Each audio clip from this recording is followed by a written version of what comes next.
I had four fathers growing up. It's a pretty rough background. My mom was a very intense character.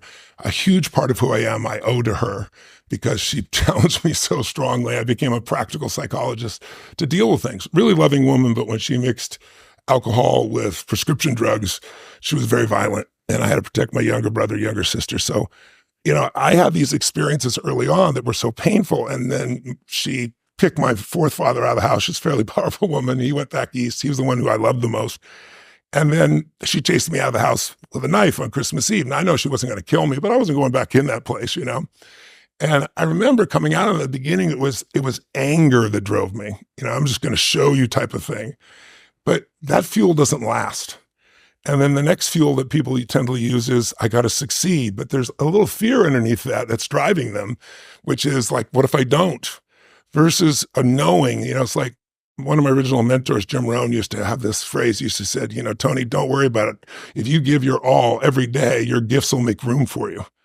And it's like having a knowingness that things are going to be fine. And then there's the next level, which is you start to know who you are and you're not trying to prove it to yourself or other people. And it's just, you just want to help. You just want to do things. And so now it's the difference between what I would call push motivation and pull. Right?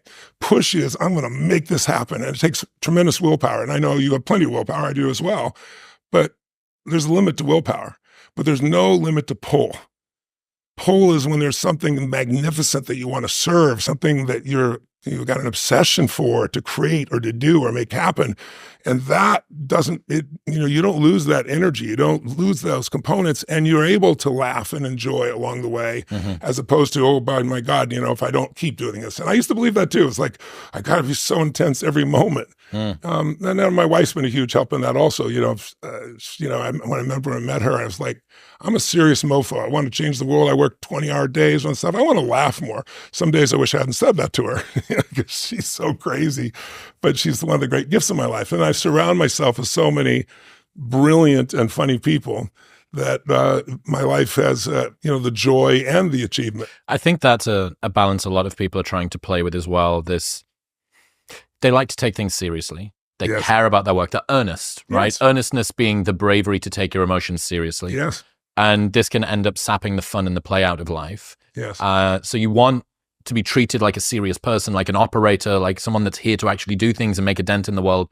But you also realize after a while that if you're doing it so tightly, it creates this sort of brittle fragility around whatever you're doing. And when you look back, you have this series of miserable successes that you kind of gritted your teeth through. And you go, well, okay, I got the outcome that I wanted, but really what's the outcome I'm trying to achieve? Well, it's an enjoyable emotional state. Yes. What I'm trying to do is feel good in the moment as myself. And so, winning, achieving the thing, financial freedom, the business, all of that stuff is a reliable route toward getting you that.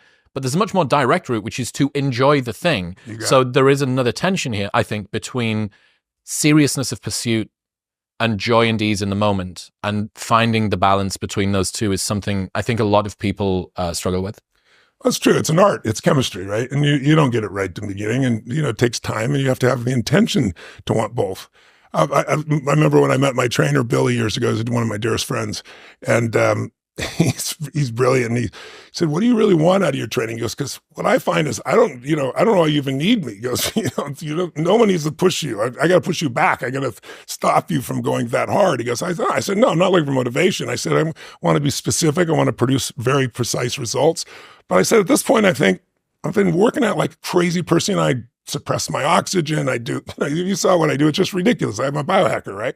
I have to be. I got to go on stage and do 12 to 13 hours and hold 13, 14, 15, 20,000 people's attention for 4 days, right? When they won't sit for a 3-hour movie somebody spent $300 million on, it takes a level of energy. I'm not just standing there talking. I'm running up the side. I'm doing these things.